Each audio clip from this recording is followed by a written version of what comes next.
नमस्कार, दूरदर्शन हिमाचल की खास पेशकश जनादेश में आप सभी का स्वागत है। मैं हूं आपके साथ हेमलता शर्मा। हिमाचल प्रदेश में वो वक्त आ गया है जब चुनाव के लिए गिनती उंगलियों में की जा सकती है। 7वें और आखिरी चरण में प्रदेश की 4 लोकसभा सीटों पर चुनाव और 6 विधानसभा सीटों पर उपचुनाव है। हमेशा ही देश के लिए सियासी हवा तैयार करने वाले पहाड़ी राज्य हिमाचल प्रदेश में इस बार चुनाव आखिरी में है, इसलिए देर से ही सही लेकिन राज्य चुनावी रंग में रंग चुका है। गर्मी के मौसम में सियासी पारा कितना चढ़ा हुआ है, कौन कहां प्रचार कर रहा है, इस पर भी बात करेंगे, लेकिन पहले जनादेश सुर्खियां।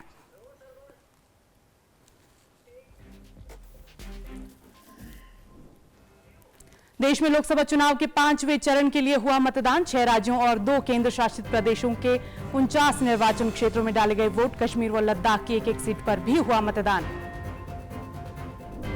केंद्रीय मंत्री अनुराग सिंह ठाकुर ने बिलासपुर के मंदिरी घाट में किया चुनाव प्रचार। लोगों से की बढ़ चढ़कर मतदान की अपील।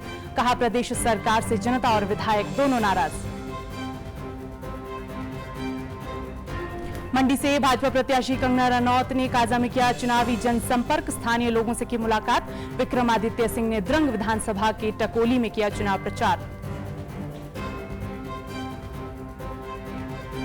पूर्व मुख्यमंत्री और नेता प्रतिपक्ष जयराम ठाकुर का कांग्रेस पर निशाना। काजा में प्रचार के दौरान कांग्रेस पर लगाया भाजपा नेताओं पर हमले का आरोप। निर्वाचन आयोग से की शिकायत। और ऊना विधानसभा क्षेत्र में बनाए गए 10 पिंक पोलिंग स्टेशन। मतदान की पूरी जिम्मेदारी संभालेंगे महिला कर्मचारी। महिलाओं को दी गई ईवीएम मशीन और वीवीपैट की जानकारी।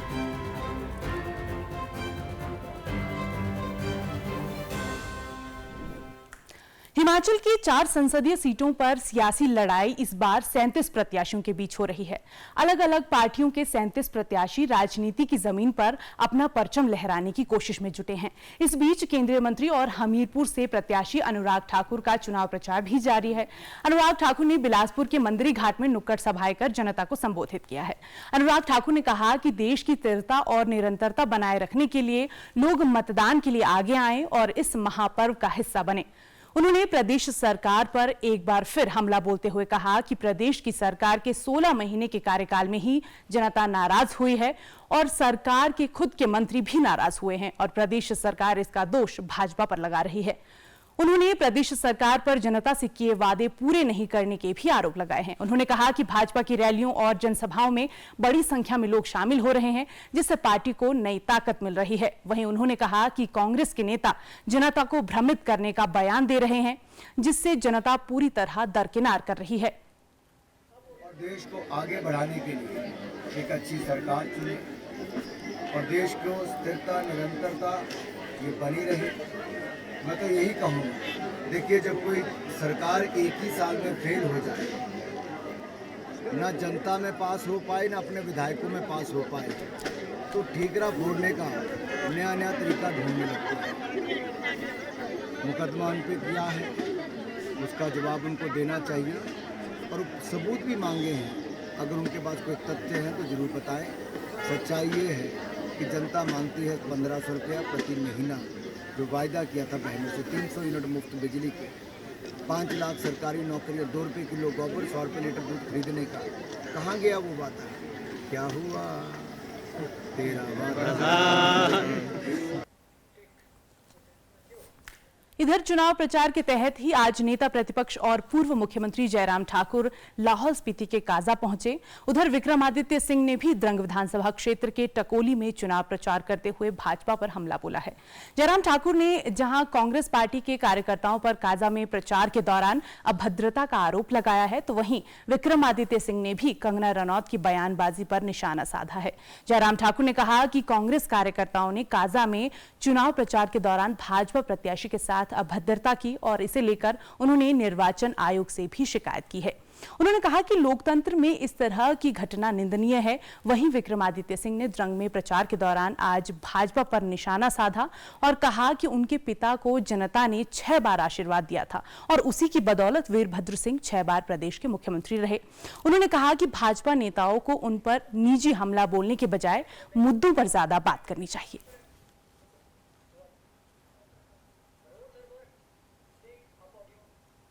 और मुझे इस बात को लेकर के बहुत दुख है कि कांग्रेस पार्टी ने आज जिस प्रकार से हमारे काफिले पर जानलेवा हमला किया है और गाड़ियों को रोकने का प्रयास किया गया, पथराव किया, इन सारी चीज़ों के लिए अगर जिम्मेवार है तो जिला प्रशासन है।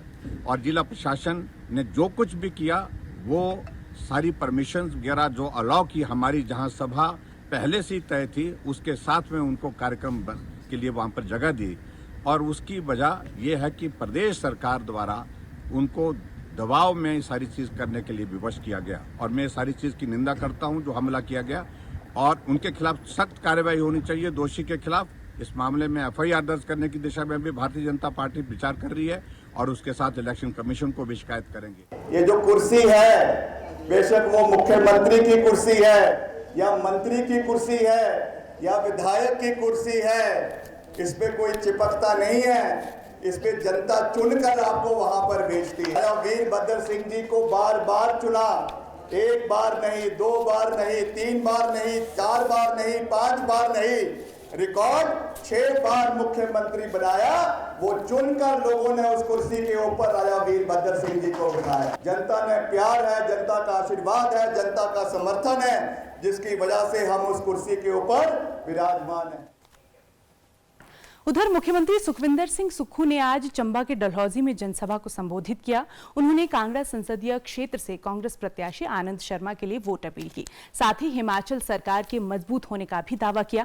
मुख्यमंत्री ने कहा कि 15 महीने पहले जनता ने कांग्रेस सरकार को चुना था और मौजूदा सरकार पूरी तरह से मजबूत है। उन्होंने ये भी दावा किया कि मौजूदा प्रदेश सरकार जनता से किए वादे को पूरा कर रही है और 15 महीने के विकास कार्य को लेकर ही कांग्रेस इन चुनावों में जनता के बीच जा रही है।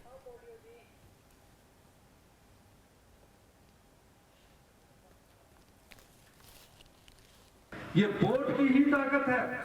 जब मुख्यमंत्री मंत्री दिल्ली से हमारे राष्ट्रीय नेता आनंद शर्मा जी आपके पास आकर कहते हैं कि आप हमारी बात सुनिए और हम अपनी बात के द्वारा आपको विस्तृत जानकारी देते हैं। दूसरी श्रोति भगवान को ही दे दी कि आप इस सरकार को भगवान ही नहीं बचा सकते। भाई हम तो आम आदमी है, भोले लोग हैं, हमारी सरकार को उसी भगवान जी ने बचा दिया। भारत की निर्वाचन प्रक्रिया दुनिया की सबसे बड़ी और सबसे जटिल चुनाव प्रक्रिया मानी जाती है। ऐसे में निर्वाचन की तरफ से इसकी निगरानी भी एक बड़ी चुनौतीपूर्ण जिम्मेदारी है। इस चुनौतीपूर्ण काम में एक काम यह है चुनाव आयोग द्वारा चुनाव के प्रत्याशियों के खर्च पर निगरानी रखना, और इस निगरानी के लिए भी आयोग की तरफ से कई पैमाने निर्धारित किए गए हैं।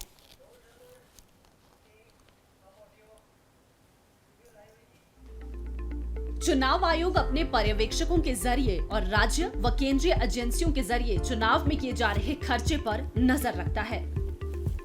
राजनीतिक दलों पर तो कोई बंदिश नहीं है, लेकिन लोकसभा के प्रत्याशियों के खर्च की सीमा 95 लाख और विधानसभा के प्रत्याशियों की सीमा 40 लाख है।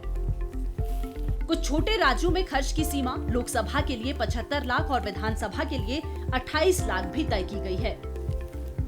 चुनाव आयोग प्रत्याशियों की बैठकों, रैलियों, विज्ञापनों और पोस्टरों पर खर्च करने की कानूनी इजाजत देता है।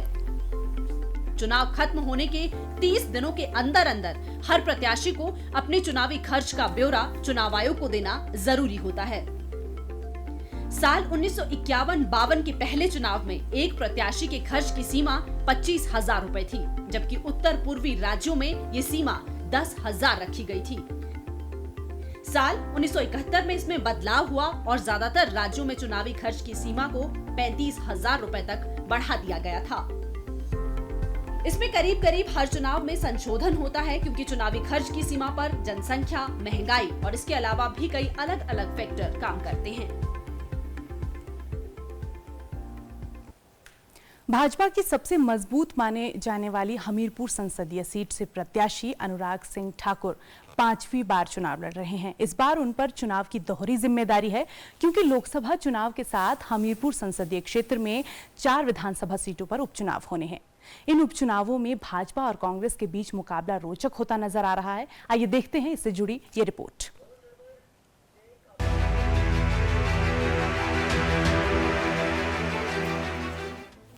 गर्मी के मौसम में लोकसभा से मतदान का दिन नजदीक आ रहा है, नेताओं की बेचैनी दिन रात बढ़ती जा रही है। और अगर बात करें प्रदेश की राजनीति की, तो लोकसभा की 4 सीटों में से हमीरपुर लोकसभा संसदीय क्षेत्र भाजपा की सबसे मजबूत सीट मानी जाती है। अब तक करीब 10 बार भाजपा ने इस सीट पर कब्जा किया है, जिसमें 4 बार अनुराग ठाकुर, 3 बार प्रेम कुमार धूमल और 3 बार सुरेश चंदेल ने इस सीट से जीतकर लोकसभा पहुंचे। हमीरपुर संसदीय क्षेत्र से 4 बार जीत का चौका लगा चुके अनुराग ठाकुर पर इस बार अपने साथ उपचुनाव में भाजपा की ओर से चुनावी मैदान में उतारे गए प्रत्याशियों की नैया पार लगाने का भी दारोमदार है। प्रदेश की सभी 4 लोकसभा सीटों पर 1 जून को मतदान किया जाएगा और उसी दिन राज्य की 6 विधानसभा सीटों पर भी उपचुनाव होने हैं, जिसमें से 4 सीटें हमीरपुर संसदीय क्षेत्र के अंतर्गत आती है। वर्तमान में प्रदेश कांग्रेस सरकार के मुख्यमंत्री और उप मुख्यमंत्री भी इसी संसदीय क्षेत्र के विधानसभा हलकों से आते हैं। ऐसे में अपने विजय रथ को जारी रखने के साथ हमीरपुर संसदीय सीट पर अपनी व 4 विधानसभा सीटों पर उपचुनाव में भाजपा प्रत्याशियों की जीत सुनिश्चित करना अनुराग ठाकुर के लिए और भी ज्यादा जरूरी हो गया है। वहीं बात करें कांग्रेस प्रत्याशी सतपाल रायजादा की, तो रायजादा का ये पहला लोकसभा चुनाव है। इससे पहले वो 1 बार विधायक रहे हैं और संगठन में कई पदों पर अपने दायित्व का निर्वहन कर चुके हैं। इसी पक्ष का भाजपा नेता व प्रत्याशी अनुराग ठाकुर को चुनाव में फायदा मिलने की उम्मीद है। अब देखना ये होगा कि 1 जून को प्रदेश की जनता अपने मतदान की ताकत से किसे सत्ता के सिंहासन पर बिठाएगी। Bureau report, DD news, Himachal. Himachal के सबसे युवा विधायक रहे चैतन्य शर्मा, जो गगरेट से साल 2022 में पहली बार कांग्रेस से जीतकर विधानसभा सदन में पहुंचे, लेकिन प्रदेश में हुई सियासी उठापटक के बीच अब वे भाजपा से टिकट पर गगरेट से उपचुनाव लड़ रहे हैं। उनका कहना है कि वे तब भी विकास के लिए लड़ रहे थे और अब भी विकास के लिए लड़ रहे हैं। आइए देखते हैं हमारे संवाददाता अमित शर्मा के साथ उनकी ये खास बातचीत। हिमाचल प्रदेश में राजनीतिक पारा पूरे आसमान पर है और इस आरोप प्रत्यारोप के दौर में हम जानेंगे कि गगरेट विधानसभा क्षेत्र से भाजपा के प्रत्याशी चैतन्य शर्मा किन मुद्दों को लेकर जनता के बीच जा रहे हैं। चैतन्य जी नमस्कार। सबसे पहले जानेंगे, आरोप प्रत्यारोप तो चलते रहते हैं, किन मुद्दों को लेकर आप जनता के बीच जा रहे हैं? देखिए, मैं जिस विजन के साथ और जिस सोच के साथ सर जनता के बीच में पहले भी रहा हूँ, मैं उसी सोच को आगे विकसित करने के लिए भारतीय जनता पार्टी का हिस्सा बना हूँ। हमारी पार्टी की हाईकमान के शीर्ष नेतृत्व ने जो मेरे ऊपर ये जिम्मेदारी सौंपी है, और चाहे आप मोदी जी के संकल्प पत्र की बात करें, जिस सोच के साथ वो तीसरी बारी इस देश की जनता के बीच में गए हैं, उसी से ही प्रभावित होकर और उसी पे ही आधारित मैं अपनी कार्यशैली को आगे विकसित करने की सोच के साथ जनता के बीच में गया हूँ। चाहे वो शिक्षा की बात हो, रोजगार की बात हो, स्वास्थ्य की बात हो, इन्हीं चीज़ों के ऊपर मैं पहले भी वर्क करता आया हूँ। पिछले 1.5 वर्ष में वर्किंग करने की कोशिश भी करी। जिस तरीके का निरंतर कहीं ना कहीं मेरे को सपोर्ट मिलना चाहिए था, और खासकर एक युवा विधायक होने के नाते मैंने अपेक्षा रखी थी, वो मेरे को नहीं मिला। और जिस जन विरोधी भावनाओं के साथ इस मुख्यमंत्री ने काम किया है, दुर्भाग्य की बात है कि हमें कहीं ना कहीं ये लड़ाई फिर से जनता की रणभूमि में लड़नी पड़ी, और मुद्दे वही हैं। बात की जाए, एक नारा आपने दिया था, ग्रेट गगरेट, क्या मानते हैं 15 महीनों में कितना कामयाब उस नारे को पूरा करने में आपको लगा? देखिए, ग्रेट गगरेट में हम जहाँ तक स्वास्थ्य की बात करते हैं, उसमें डेटा के और आंकड़ों के आधार पर मैं आपको बता सकता हूँ कि जो हमने पेशेंट्स की आज भी मदद हम करते आए पिछले 15 महीने में या पिछले 4 वर्षों में, वो हमारी जो एक मुहिम है वो आज भी कायम है। दुर्भाग्य की बात यह है कि जहाँ पर संस्थानों को सशक्त करने की बात थी, और जो मैं अपनी पदवी पे रहते हुए कर सकता था, जो ग्रेट के मिशन का प्लान था, हम हॉस्पिटल को भी विकसित करेंगे आगे आने वाले वक्त में, परंतु उसके लिए जो हमारे आज के सरकारी संस्थान थे, उन पे कहीं ना कहीं हमें उनको आज और सशक्त करने के लिए, कदम उठाने के लिए जो एक ठोस रणनीति बनाते हुए आगे बढ़ना चाहिए था, पिछले 15 महीनों में हम नहीं कर पाए। मैं पहला विधायक था पूरी की पूरी हिमाचल प्रदेश की विधानसभा में जिसने, और ये बात आंकड़ों के आधार पे मैं आपको कह रहा हूँ, शिक्षा विभाग में इसके कागज़ दस्तावेज जमा हो रखे हैं, जिसने अपनी विधानसभा में संगनेही गांव में सारी की सारी जो है लैंड की कार्रवाई पूरी करी थी, राजस्व विभाग के साथ काम करके, हमारी पंचायत के साथ काम करके, जो ज़मीन का आवंटन होना था उसको करा, उसके कागज़ भी जमा करे गए। मुख्यमंत्री जी ने मेरे को खुद बोला था कि आपको 3.5 करोड़ रुपये की पहली धनराशि प्रोवाइड हो जाएगी, उसका काम शुरू हो जाएगा। आज तक वो काम शुरू नहीं हुआ। अगर हम बात करते हैं रोजगार की, मैंने विधानसभा के सभा पटल के माध्यम से अनेकों बार इस बात को रखा कि आज भी हमारे क्षेत्र के पढ़े लिखे नौजवान हैं जो गत्ते के डब्बे सरों में ढो रहे हैं, उनके लिए कंक्रीट पॉलिसी बनना बहुत ज़्यादा ज़रूरी है। 75% हिमाचलियों का जो एक कोटा होता है फैक्ट्री में, किसी भी फैक्ट्री में नहीं फॉलो करा जा रहा।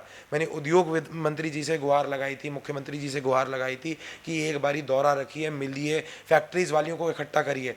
अब जब आपदा का दौर आया तो बड़ी आपने इनको टाइम दिया, इनके साथ चेक पकड़े, बड़े बड़े चेक के अमाउंट्स आपने ले दिए। अगर आपके पास उस चीज़ के लिए टाइम था तो आप किसी को नियुक्त कर सकते थे, स्टेटस रिपोर्ट निकलवा सकते थे। मुख्यमंत्री जी से मैं पूछना चाहूँगा, जो गगरेट के लिए गगरेट की विजन थी, उसमें उनका क्या योगदान रहा, जो मैंने उनके समक्ष रखी।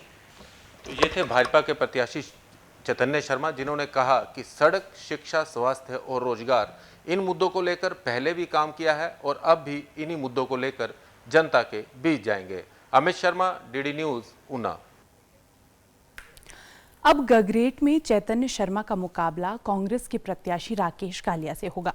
वे 2 बार चिंतपूर्णी से और 1 बार गगरेट से विधायक रह चुके हैं। उन्होंने कहा है कि क्षेत्र में भ्रष्टाचार को खत्म करना उनका मुख्य उद्देश्य रहने वाला है। हिमाचल प्रदेश में 6 विधानसभा क्षेत्रों में उपचुनाव हो रहे हैं और उन्हीं में से एक विधानसभा क्षेत्र गगरेट भी है। और गगरेट विधानसभा के उपचुनाव में कांग्रेस ने राकेश कालिया को टिकट दिया है। राकेश कालिया पहले भी 2 बार चिंतपूर्णी से और 1 बार गगरेट से विधायक रह चुके हैं। क्या कुछ मुद्दे लेकर जनता के बीच राकेश कालिया जाने वाले हैं? राकेश कालिया हमारे साथ है, ये उन्हीं से जानते हैं। कालिया जी, पार्टी ने आपको टिकट दिया है, क्या कुछ मुद्दे जो हैं जिनको आप जनता के बीच लेकर जाए? यहाँ मैं जहाँ तक गगरेट की बात है, यहाँ पर आजकल एक ही मुद्दा चला हुआ है, ईमानदारी और बेईमानी का जो है मुद्दा। हमने बेईमान व्यक्ति जिसने यहाँ भ्रष्टाचार का एक नया आयाम स्थापित किया है, सब लोगों के से भ्रष्टाचार जो है वो करने का प्रयास किया है, हम उसको बाहर करने का प्रयास करेंगे। हिमाचल प्रदेश के जो लोकप्रिय मुख्यमंत्री सुखविंदर सिंह सुक्खू, जिनको अभी जनादेश मिला था 5 साल के लिए, इन्होंने 1 साल के अंदर जो है अपनी निजी कामों के लिए, अपने निजी फ़ायदे के लिए इन्होंने उनकी सरकार हटाने का प्रयास किया है।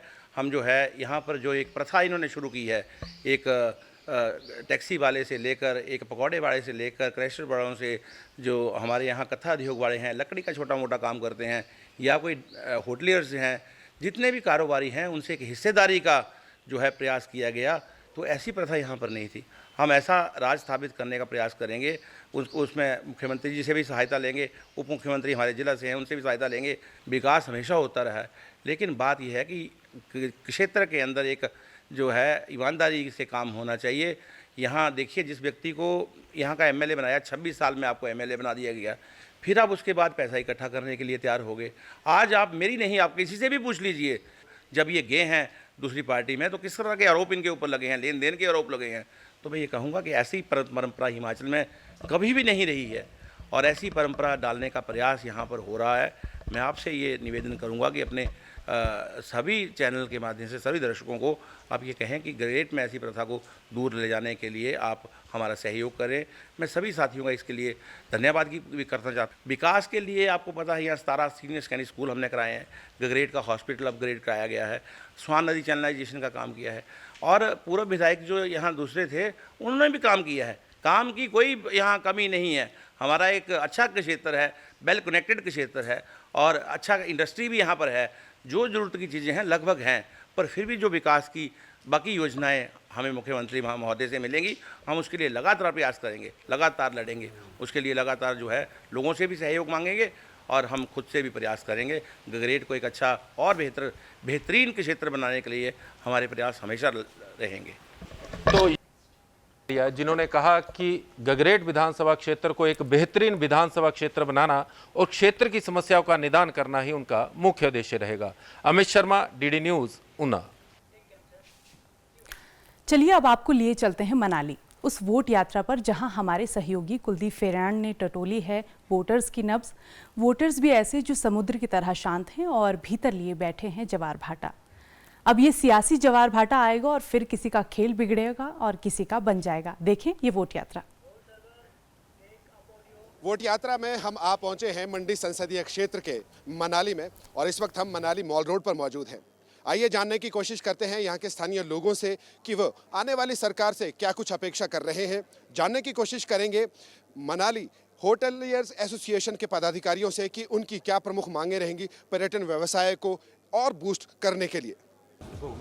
तो यहाँ पे हमारा जो यहाँ पे रोड का ज़्यादा व्यवस्था होनी चाहिए, ठीक है ना जी। जो हमारा कुल्लू मनाली है टूरिज्म के नाते में बहुत ज़्यादा डेवलप कर रहा है, क्योंकि हमें जो रोड सबसे अच्छा रहना चाहिए। जो प्रत्याशी है उनके ऊपर हम ये कहना नहीं चाहेंगे, प्रत्याशी से उम्मीद रखते हैं कि जो अच्छा प्रत्याशी, हमारे लोगों से अपील रहेगी कि भाई जो हमारे मंडी पार्लियामेंट क्षेत्र के लिए जो काम करेगा उस प्रत्याशी को वोट दो।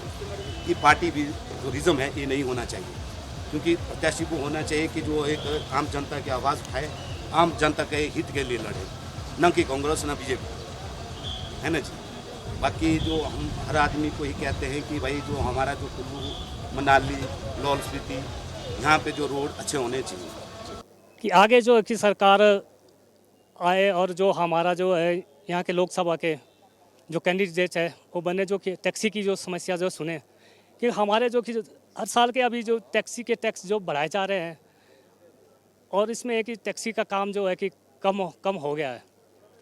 मंडी संसदीय क्षेत्र के तहत मनाली में इस वक्त हम मौजूद हैं मॉल रोड पर। हमने देखा और जानने की कोशिश की कि यहाँ पर पर्यटन व्यवसाय से जुड़े लोगों का किस तरह का रुख है, क्या वो आने वाली सरकार से अपेक्षा कर रहे हैं। आइए बात करते हैं होटलियर्स एसोसिएशन के कुछ पदाधिकारियों से और जानने की कोशिश करते हैं कि आने वाले चुनाव में उनके किन किन मुद्दों पर वो सरकार को चुनकर सामने लाएंगे। मेजर मुद्दे हमारे यहाँ के रहेंगे, जैसे कि रोड्स बन रहे हैं, इससे हम बहुत खुश हैं कि एनएच मनाली की तरफ आ रहा है, पर जगह जगह एनएच में जो दिक्कतें हैं उनको जल्द से जल्द सलूशन पे लाना चाहिए। सेकेंडली, यहाँ पर एक बहुत बड़े एयरपोर्ट की ज़रूरत है जो कि मंडी में बन रहा है। हम मंडी एयरपोर्ट से भी खुश हैं, बट वहाँ पर कोई औपचारिकताएं पूरी नहीं हो रही है, तो इस करके भुंतर एयरपोर्ट को भी रेगुलर तौर पर चलाना चाहिए। इसमें बड़े विमान आने चाहिए जिसमें कि आपका कम से कम 70 सीटर विमान आए, तो यहाँ के रोज़गार और यहाँ के टूरिज़्म को एक बूस्ट मिलेगा। स्थानीय मुद्दों की बात करें तो हमारे इस टाइम लिंक रोड्स जो हैं उनकी हालत बहुत ही दयनीय है। अभी अगर आप खुद इन लिंक रोड्स पे जाएंगे तो ऐसा लगेगा कि आप स्पीति की सैर करने जा रहे हैं।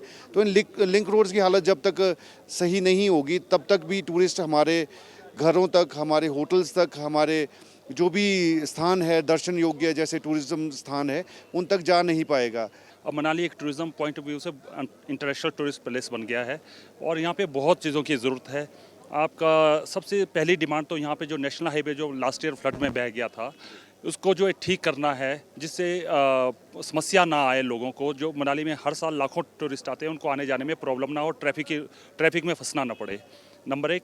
नंबर 2, यहाँ पे टूरिज़्म को अगर डेवलप करना है मनाली में तो नई सरकार से उम्मीद है कि जो हमारा भुंतर में कुल्लू मनाली एयरपोर्ट है वहाँ पर जो है फ़्लाइटें बढ़ाएं और उसका एक्सटेंशन करे। ये बहुत पुरानी मांग है, जो कोई भी सरकारें आते हैं यहाँ के लोगों की, चाहे यहाँ के नागरिक हैं चाहे यहाँ के टूरिज़्म के व्यवसायी हैं, जितने भी संगठन हैं उनकी पहली मांग ये होती है।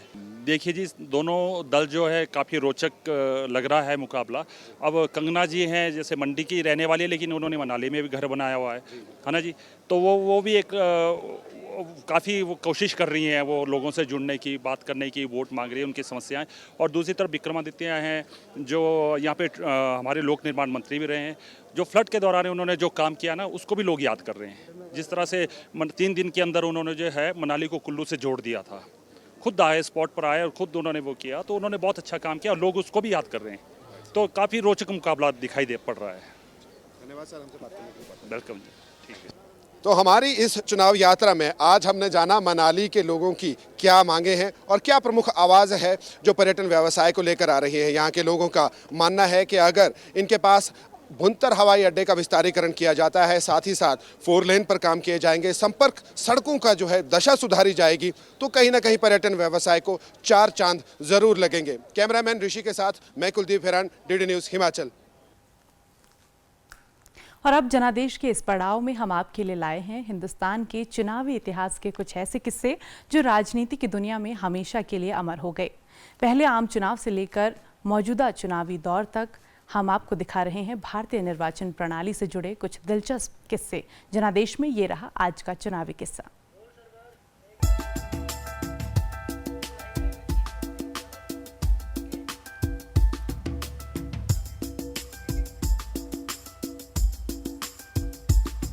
अक्टूबर 1951 आजाद भारत की वो तारीख जिसमें तमाम भारत के लोगों ने पहली बार मतदान किया था। देश का ये वो पहला कदम था जिसने पूरी दुनिया में भारत को लोकतांत्रिक देशों की सूची में लाकर खड़ा किया। इस समय देश में चुनाव होने थे। और सवाल ये उठता था कि इन चुनावों में किस तरह से लोगों को जागरूक किया जाए मतदान के प्रति। आज चुनावी किस्से में हम बात करने वाले हैं कि उस समय पहले लोकसभा चुनाव जब हुए थे तो किन संचार के माध्यमों का इस्तेमाल चुनाव प्रचार के लिए किया गया था। उस समय संचार के माध्यम इतने सशक्त नहीं थे, कुछ ही घरों में टीवी थे और अखबारों की संख्या भी बेहद कम थी। साथ ही चुनिंदा घरों में ही रेडियो हुआ करते थे और उससे भी बड़ी चुनौती ये थी कि लोगों को मतदान के प्रति किस तरह से जागरूक किया जाए, क्योंकि 35 करोड़ आबादी में 80% जो लोग थे वो अशिक्षित थे। ऐसे में इस समस्या का समाधान निकाला गया फिल्मों के रूप में। देश की जनता कैसे मतदान करेगी, कहां मतदान करेगी, इन तमाम सवालों का जवाब निकाला चुनाव आयोग ने। चुनाव आयोग ने एक फिल्म का निर्माण किया जिसे देश के तमाम सिनेमा घरों में मुफ्त में दिखाया गया। इसके अलावा जो रेडियो कार्यक्रम थे उनमें भी लोगों को मतदान के प्रति जागरूक किया गया। सियासी बयानबाजी और राजनीतिक सरगर्मियों के बीच चुनावी दौर में सबसे अहम रोल एक मतदाता का रहता है। इसलिए लोकतंत्र के इस महापर्व को सफल बनाने के लिए 1 जून को अपने घर से पोलिंग बूथ तक का सफर जरूर तय कीजिए और देश के इस चुनावी पर्व का हिस्सा बनिए। इससे पहले हम आगे बढ़ें, देखते हैं ये वोट अपील।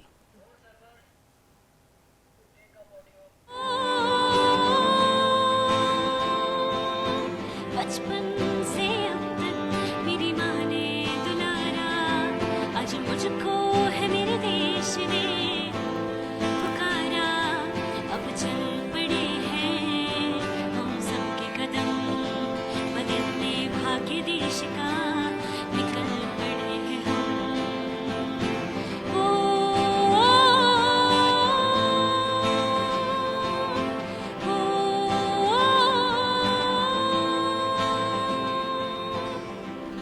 मेरा पहला वोट मेरे देश के लिए। जनादेश में आज इतना ही। दिन भर की सियासी हलचल के साथ कल जनादेश का एक और अंक लेकर शाम 7:30 बजे हम फिर हाजिर होंगे। तब तक के लिए दीजिए इजाजत। नमस्कार।